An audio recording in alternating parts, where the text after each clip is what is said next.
Hey everybody, welcome back to Northernlion Plays the Binding of Isaac Afterbirth Plus.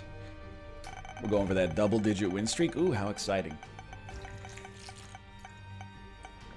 Alright, that's the guy you want to be honest. As for the seed, 8TT792L4. Feel like I needed... I mean, who cares about, like, my Isaac streak, especially until the new DLC comes out. But I do feel like I needed these 10 wins. Because, I mean, we lost in just spectacular fashion that one episode. Like, now it's close to 2 weeks ago, I suppose. But we were just... I mean, we were off the planet. Isn't he gonna freeze himself? Keep that fool card for now. It feels nice to be back in relative decency. Yeah, we had some Azazel runs that were a part of this. Yeah, I don't believe we had a Keeper or a Lost run, which is, it sounds like good luck, but really, I mean, like, there's 12 characters in the game or something like that, so to be... Thank you. To not get 2 of 12 characters in 10 runs is not that spectacular. I feel like it might feel more spectacular as a result of the fact that on a lot of our streaks, we have randomed the Keeper like quite literally 3 or 4 times out of the average 10 episodes, which is just comical. We definitely want that, and I think that's a good time to use this just to make sure we still got a nice base of HP. The thing is, Azazel is obviously a very easy character. And that's one of the reasons, like, you know, I feel bad a little when we random Azazel, but I also, you know, it's 2019, brothers. We're living in a post-Isaac mechanics universe. At least until they add some new stuff into the game. So for the time being, you know, I mean, if God bless you, if you're still out there going, I don't like when he does Azazel runs because the run's too easy. I one day hope to care about any media property as much as you care about my own Isaac series. It's like the most flattering thing in the world. But at the same time, I'm like, look, I don't control the random number generator. Hey, don't hit me for telling the truth. Why are you booing me? I'm right, etc., etc. This is a very, very good setup for an Azazel run already as well. There was a very, as long as we're speaking about flattering things, there's a very flattering comment, I think it was on the NLSS Circle Jerk. Sure, why not? It was like, hey NL, thanks to you, you know, my small talk game has gone way up. I have no problem making random conversation with anybody. I just think, you know, like, what would NL say with his endless stream of consciousness? Which is hilarious to me. First off, very flattering, and thank you. But it's very funny to me, because I hate small talk and can't make it with anybody. Like, I don't know how you got that skill, despite me not possessing it. I would say you got it through yourself, not through me, but, you know, I'm willing to take the compliment at face value as well. Anytime I end up making small talk with somebody, it largely... It's obviously not what you're looking for here. Alright. It largely is like me going, oh really? Haha, that's crazy. That's pretty much the 3 pieces of small talk etiquette that I have. Wow, really? No way. That's crazy. Haha. Man. People these days. I'm not a good small talker. I don't think I'm a good big talker either. Like, when people come to me with serious issues, I'm just useless, dude. I wish I weren't, but like, you know, I listen and I try to be understanding, but at the same time, when people are like, how do you feel about this big issue that I got in my life? Well, I'm like, on the one hand, if things go well, that would be sick. On the other hand, if they go bad, that wouldn't be good at all. And they're like, yeah, you pretty much nailed it. You say it best when you say nothing at all. Yo, a deal with the angel and a range upgrade. It's garbage. So here's the thing. I will fight you.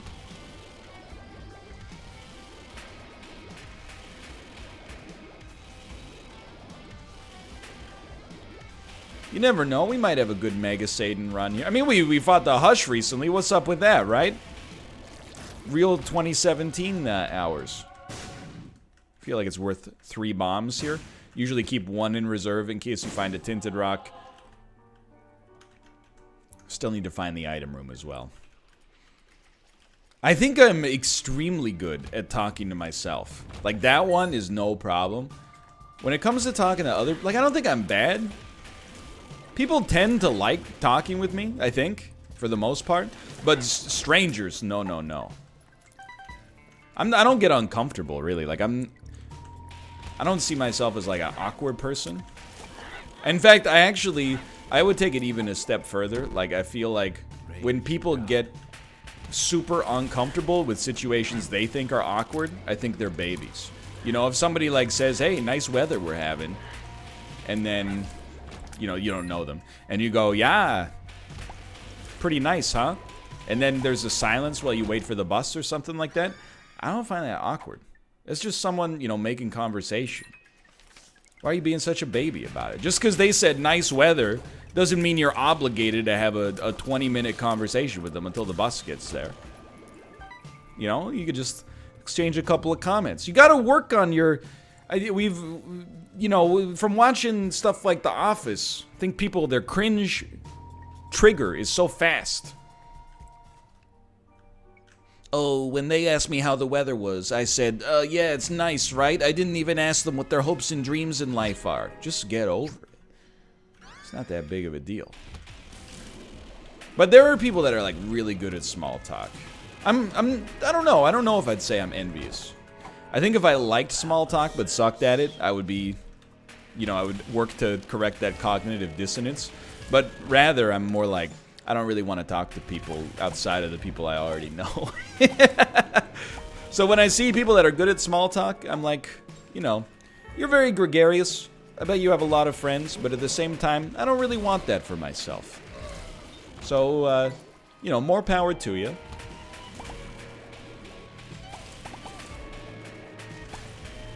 It's not for me, though. I wish you the best in your pursuit of these skills. I think we gotta slow this run down, dude. Is going...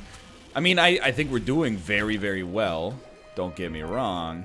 I mean, what's the point of slowing down, though, if there's nothing to slow down for? You know, like, what, you're gonna go to the shop or something like that? Okay, I mean, you can go to the shop, but, you know, it's not likely to, with 9 cents, to really have that much of an impact on things. Really hoping you would break that and give us Magic Mush. Yo, forget slowing down, dude. We're setting a new land speed record. So I was surprised by that comment. Not in a bad way, in a very good way. Sometimes, you know, influences can have unintended consequences in your life. Like, you know, Dan Carlin makes a podcast about interesting stories from history. It also helps me get the greatest sleep I've ever had in my entire life. So I'm sure I tweeted Dan Carlin, and I was like, hey, Dan, keep pumping out new hardcore history episodes. They're awesome to sleep to. He's like, well, I was trying to create compelling content, but I suppose that works too. You know, you don't get to control how, you know, your content is perceived, I suppose, once it's actually out there. You only control it, you know, in advance. I don't know what I'm looking for. Would have been better off with the bombs, probably. Strength.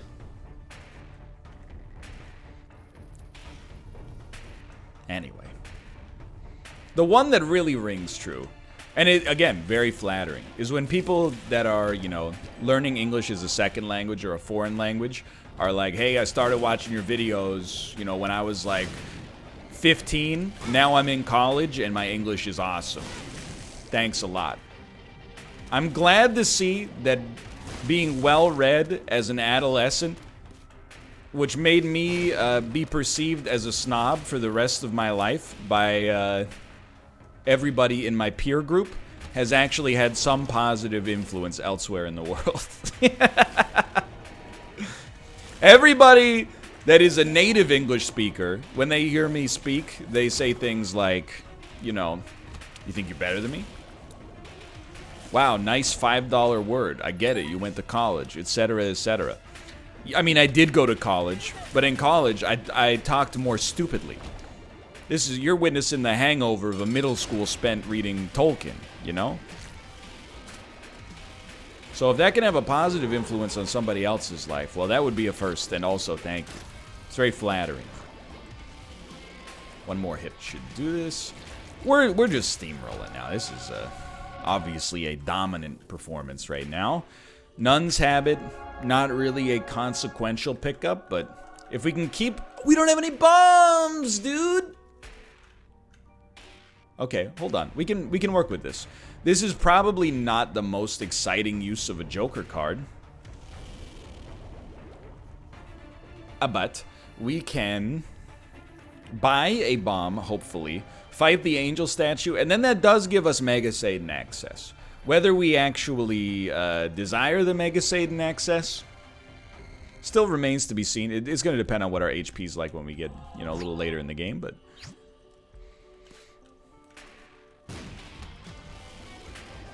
Because our damage... Oh, yeah, just walk right into it after waiting to see where the shot was. Our damage is fine, but is probably starting to be slightly on the low side for wanting to fight Mega Satan, but, you know, you can compensate for that by having high HP for sure. Okay, so there's extra Angel chances for the future. We'll be moving on. Let me hydrate here.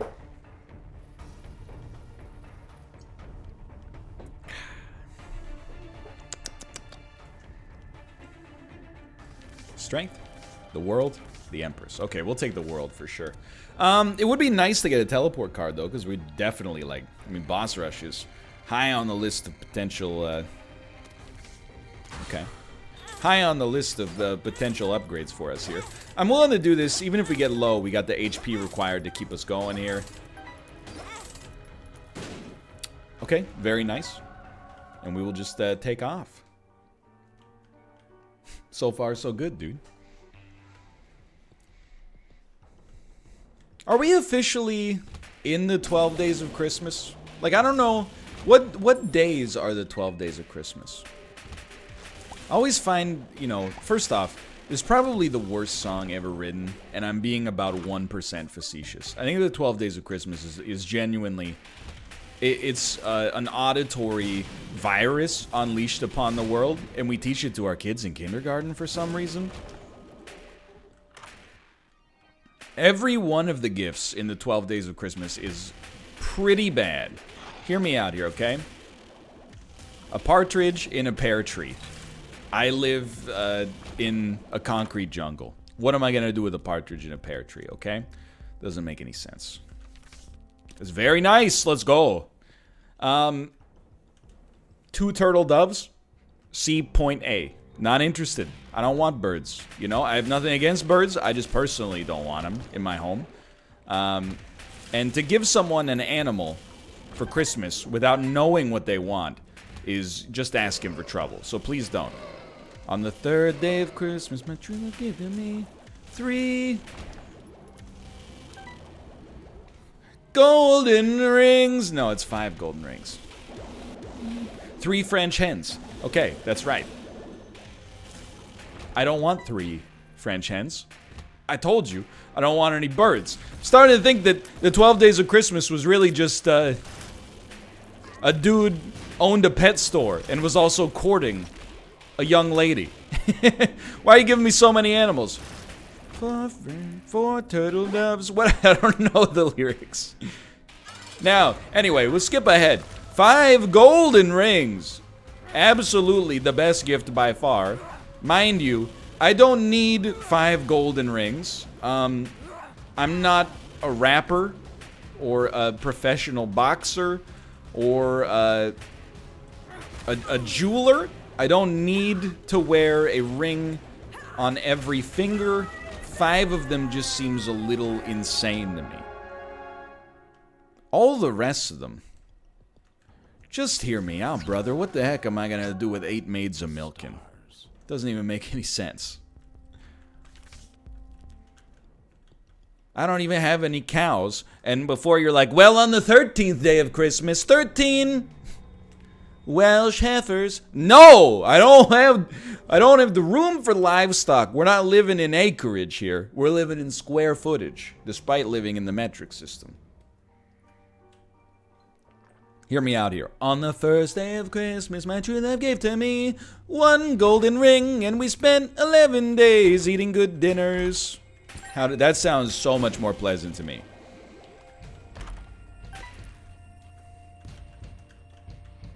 Thanks for the gift. Do you want to go to Chipotle? That was, I know Chipotle, I wouldn't say it's a meme, but you might think I'm using it as a meme. Not the case. Honestly, it's, you know, my wife and I, we fill gaps. You know what I mean? I don't mean that in a lewd sense, you know, grow up, but that's a quote from Rocky that I very much believe in. You know, Adrian and Rocky fill gaps. Yeah, and he also gets some gaps in his teeth when he's fighting Apollo Creed in that movie, but I don't want to spoil anything. Anyway, most of the time, like, Kate, what do you want to eat for dinner? She's like, I could really go for some unbelievably great sushi. And I'm like, okay. Working out the budget in my head. We can do it, but it'll be a little pricey, you know? Anytime she's like, I don't really want anything. What do you want? I'll just get whatever you want. I'm like, Chipotle. Already ordered. I'm a simple man, you know?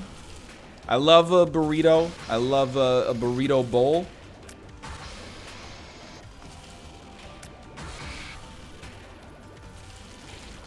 I know whenever I bring up Chipotle, people go, there's way better Mexican and Tex-Mex than Chipotle. Not in the Great White North, brother. That's not to say there isn't, because there are, you know, Vancouver has a few really, really good Mexican restaurants, and some of them have multiple locations, but, you know, politely,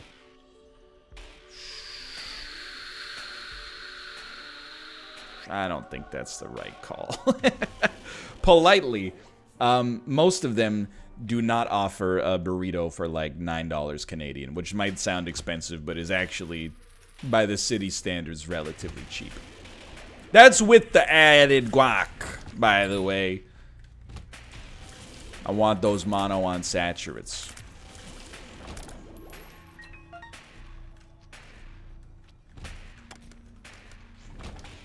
So I can always get down with the Chipotle. It's true. There's a few fast casual restaurants that are like basically like I've eaten some absurd food, you know, silkworm pupa, pork head, chicken feet. You know, I've eaten some stuff that I thought would be great and was disgusting. I've eaten stuff I thought would be disgusting but was great. You know, like chicken hearts, pretty good. Chicken, like gizzard, pretty good. Chicken feet, not so much. I mean, you're really just eating the sauce. But anyway, good, really good, sensible damage there. I've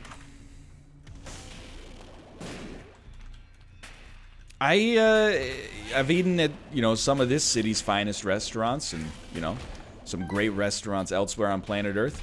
Still, you know, I have a refined palate the way I see it.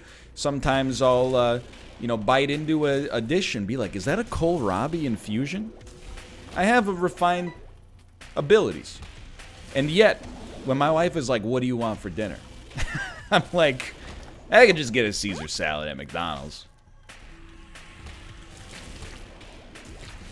Or alternatively, if you'd like to get the omakase at a nice sushi place, that's also fine. But I'm just saying I could go either way. Yo. Okay, I mean, we definitely want the flies. Like, I basically, every day as a 31-year-old feels like choosing dinner for my birthday when I was 10. Parents like, what do you want? I'm like, finally, the day has arrived. Chicken strips.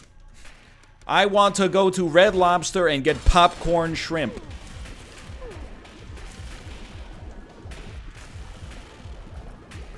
It's true. It is true. Yikes. I cannot get much closer. I saw an amazing tweet today. Do you know the lyrics to Closer by 9 Inch Nails? I want to you like an animal. I want to you from the inside. I saw a great tweet today that apparently was stolen from the 9 Inch Nails subreddit. And it was the lyrics to that song, but they had changed it to be... Oh, I should stay in here and get some spirit arts. They had changed it to be about petting a dog at a party. I want to pet your animal. I want to feel it on the outside. You please let me closer to dog. I was losing it. That's what makes me laugh in 2019.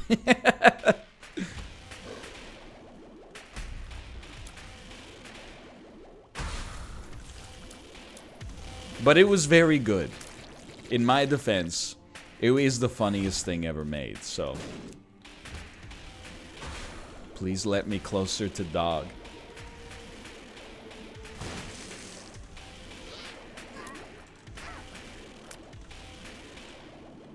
Anyway, so that's that. Apparently I had about 19 minutes of commentary in me on this one. That's okay, because the run's only going to be about 23 minutes long. So that's pretty much a dream come true. It's going to be a quick one, which is awesome, dude, because it means I could actually eat like a real lunch. If you find yourself disappointed by the length of this video, you shouldn't be. Just think that your loss is my gain.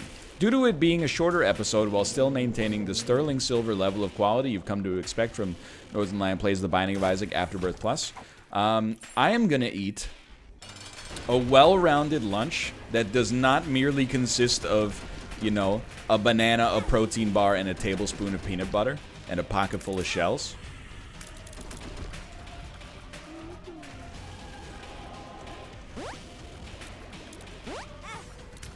Although, I will say... Oh, we have the wafer, dude. We're in such a good spot.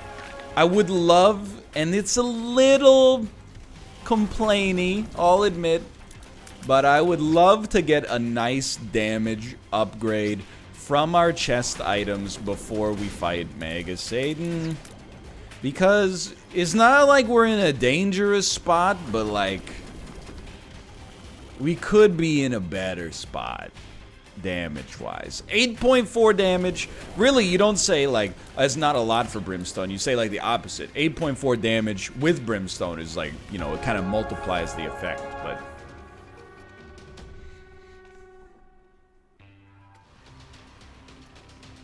What do you got for me? No. Okay. No. Yikes. Not incredible. Well, that really makes me want to fight Mega Satan a lot more, to be honest. We do have Nun's habits, so we're going to generate a lot of flies, which is very, very nice. I would be lying, though, if I said I wasn't, like, 10% concerned. It's a touchy enemy to fight while having no range on Azazel. But if we die, we're gonna come back as Lazarus. Dude, when was the last time I fought Mega Satan, man? This is where you tell me it was like one episode ago, and my frontal lobe is just completely atrophied. You might believe this, you might not believe this. This is an honest, genuine opinion that I have. And I've noticed it in myself. I really think doing this job makes you dumber. And I'm being 0% facetious when I say that. I think there's a multitude of different factors, okay, that are involved here. One of them is most people get into this job, myself included, soon after leaving, you know, school or whatever kind of academic stuff they had going on. So, you know, it's a bit of whiplash when you go from, you know, being in a scholastic or academic environment, and then, you know, oops, I tooted. Top right, by the way. But I really do sometimes feel like my brain atrophying. And I don't think it's like a degenerative neurological disorder. Help me, though. There we go. I think it's that combined with just talking to yourself all day and, like, maybe to some extent reading too much of chat. Don't shoot the messenger.